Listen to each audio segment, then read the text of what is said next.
আয়নার ছবি, প্রাঞ্জলা বার্তা টিভি, তোমার সাথেই রবি।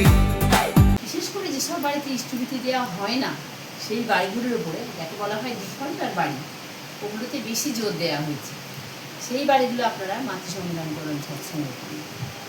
তো সেই উদ্দেশ্য করে আজকে এখানে মাতৃসংবিধান বিশেষ করে মেয়ের বিয়ের কথা কাটা হয়ে যেত, রেজিস্ট্রি হয়ে যেত, এটা যোগ হয়েছে, সৎসঙ্গও হবে।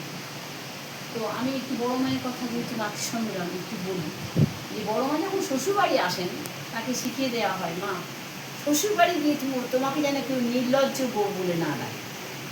লজ্জাই নারীর ভূষণ। তো নারী যদি লজ্জাই ভূষণ হয়, মা তুমি ঘোমটা মাথা থেকে সরিও না, আর সমস্ত কিছুতে মাথা নাড়ে। তো বড় মাকে যে যা কিছুই বলেন, বৌমা তুমি পায়েস করতে পারো, হ্যাঁ তো একটু করো। তা বড় মা পায়েস করে এবারকে পরিবেশন করবি। ভাত যেমন ফ্যান গালে, আমি সেই ফ্যানটা গিলে দিয়েছি। এবারে সব যখন দিচ্ছে শুকনো মতো, এই হাসছে, ও ছোট্ট বাচ্চা, আমি আবার ক্ষমা করে দিচ্ছেন আরও গুঞ্জনেরা। তো তিনি সবসময় চেষ্টা করেছেন তার মায়ের কথা, দিদির কথা রাখতে, যে আমি কোনো কিছুতে না বলবো।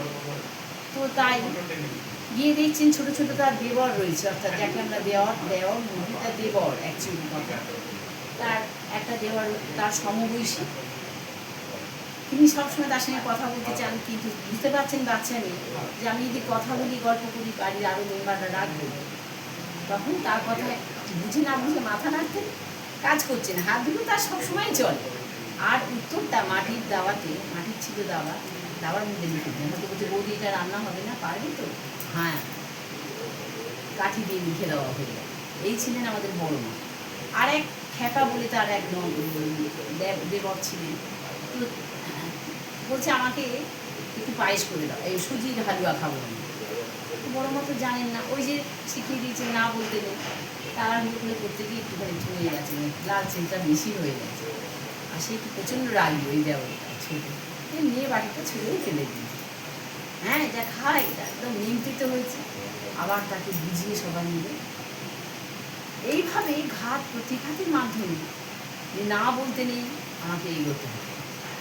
এগিয়ে গিয়ে বড় মা উনুন ছাড়ে রান্না করতে গিয়ে, উনি রান্না করতে গেছেন উনুন ছাড়ে গিয়ে দেখছেন দূর থেকে শিয়ালের ডাক, বিভিন্ন রকম হাম, বিভিন্ন রকমের আগেকার যুগের জন্য যে ডাকে বাচ্চা মেয়ে বাড়িটা শুকিয়ে যাচ্ছে, যে কী কষ্ট, কি একটু আমার তেলে আসবে, কোথায় গিয়ে মনে হচ্ছে আমার কাছেই আসবে। উনি নাম করতে থাকেন, যে নাম দিয়েছেন ঠাকুর, বিভিন্ন বিভাগ করে রান্না করছেন, রান্না করে রান্না হয়ে গেছে, একে একে খেতে দিতে হবে। বাচ্চা মেয়ে, আপনারাও আমাদের মনে রাখতে হবে, আমাদের আজকাল যুগে 18, 20, 22, 24-এ বিয়ে হয়, তখন 11, 12-তে বিয়ে হলে কী জানবে, আমরাও এই বয়সটা বের করেছি। তখন উনুন ছাড়েই রান্না করতে করতে দিতে দিতে উনি আস্তে আস্তে চোখটা ওনার লেগে যেত, উনুন ছাড়ে হামাগুড়ি দিয়ে গুটি সিটি মেরে ঘুমিয়ে পড়তেন। আবার খুশ হলো, না এখন তো শোবার কথা নয়, তো বাবা কোথায় আমি ঘুমিয়ে পড়ছি, এখনও তো আমার দিদি শাশুড়িকে খেতে দেওয়া হয়নি, এখনও রান্নার শেষে কর্তামাকে আমার পা টিপে দিতে হবে, তাকে খাইয়ে দিয়ে ভাবুন এবারে তার পায়ে ব্যথা থাক না থাক, তার একটু পদসেবা করতে হবে। তিনি সেই পদসেবাটা নেবেন, তবে বড় মা ছুটে হবে, তবে উনি শুতে যেতে পারবেন। এই হচ্ছেন আমাদের বড় মা। তাকে A to Z লক্ষ্য রাখতে হতো। আমাদের বর্তমান যুগের আমরা যে মেয়েরা, আমাদের যে জেনারেশনে, আমাদের সম্পা মা শ্বশুরবাড়ি যাবে, আশা করছি আমাদের দীপিকা মা বলেছে, আমরাও সেই মেয়ের মধ্যে তাকে বলি, এমা শ্বশুরবাড়ি গিয়ে না বলবে, পারি না শিখে পড়বে। এমনকি আমারও MA পড়তে পড়তে বিয়ে হলো মির্জাপুরে, তো শ্বশুরবাড়ি বাপের বাড়িতে রান্নার লোক ছিল, তৎসত্ত্বেও সেটা বুঝতে দিইনি। শাশুড়ি মা বলতে এটা পারবো মা, ওই বড় মার কথাটা পরে রেখে মাথা নামতে হবে, যখন নিচের করতে হতো ওই কাটতে কাটতে কখনোই হয়নি শ্বশুরবাড়ি, আমার শাশুড়ি মাই কেটে দিতে হবে। রান্না করতে গিয়ে বলতেন ঠিক আছে আমি বুঝতে পেরেছি কিছুটা আমি করি, তো আমি হাফ ছেড়ে বাঁচতাম। তো যাই হোক সেই অনেক সেই দিনগুলো বড় মাকে অবলম্বন করে কেন্দ্র করে নিজের জীবনটাও কাটিয়েছি। আমার শ্বশুরবাড়িতেও ধানের গোলা, ধান ইত্যাদি হয়েছিল, বাপের বাড়িতেও ছিল, কিন্তু আমার কোনো রকম চাপ আসেনি, পারছি না।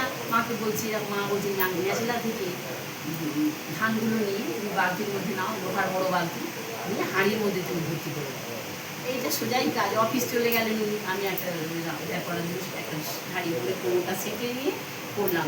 ভাবছি এ তো বড় মা শিখিয়েছেন, নতুন অভিযান। বাপের বাড়িতে তো করতাম না, সেখানে তো রান্নার লোক আছে, ধান সিদ্ধ করার লোক। এই তো করছি, আমার খুব ভালো লাগে, এনজয় করছি। পরে নিজেও শিখে গেছি, এটা তো করিনি।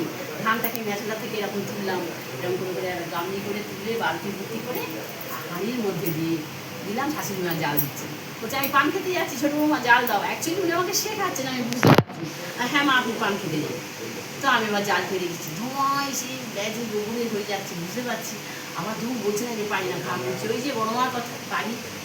হ্যাঁ হ্যাঁ মা, পারবো, জাল দিচ্ছি। বলে নেভে যাচ্ছে, তুমি লম্প যেটা বলে ওটা তুমি নেভাবে না, আর ওই কাঠ দিয়ে যে পাচ্ছ না প্রিপারেশন তেল হয়ে যাবে। শিখিয়ে দিচ্ছেন, আমি তো করতাম, করে খুব এনজয় করেছি, খুব ভালোই লেগেছে।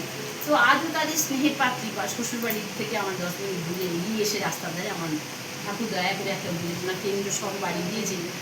তো সেখান থেকে যে কোনো ব্যাপারে শ্বশুরবাড়ি আজও আমাদের খালাই কর্তি, জামাই ষষ্ঠী, রান্না পূজা ইত্যাদি হয়, সমস্ত অকেশানে আগে ছোটো বৌমা।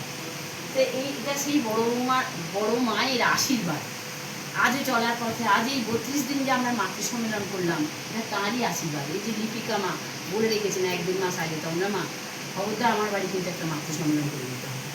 আমি মিরাটিরা সবাইকে ডেকে নিয়ে গুছিয়ে আরও আসার কথা ছিল। 30 দিন করে তারা অনেকেই টায়ার্ড হয়ে পড়েছে, অনেকে অসুস্থ হয়ে পড়েছে, আর ছেলের পরীক্ষা, এইসব ফোনে আমাকে বলছে। এখন যে কজন হয়েছে সে কজনকে নিয়ে চলে যাবে। তো কথা দিয়েছি, এটা গোবিজয়ন করা যাবে না। ঠাকুরের বলেছেন, ঠাকুরের বলা, এই গোবিজয়ন করা যাবে না। কথা দিলে কথা রাখতে হবে। তো আমি এটার পরে সৎসঙ্গ হবে, আমাকে বলছিলেন যে এরকম ডিপি, যেটা আর কি ডিফল্টার বাড়ি ছাড়া করা যাবে না, তখন আমার একটা তুমি ব্যবস্থা করে দেবে। তোমার তো বিভিন্ন ঋতিকের সঙ্গে জানাশোনা। আমি বলি নিশ্চয়ই হবে, তুমি আগে যেহেতু নতুন হাতের সঙ্গে আমি বেশি যুক্ত, আগে তাদের পারমিশন নিই, তাদের আশীর্বাদ নিই, তাদের কাছে জানাই। তুমি জানাও, আমি জানিয়েছি, আমাকে এরকম বলছে না, তুমি বলছি না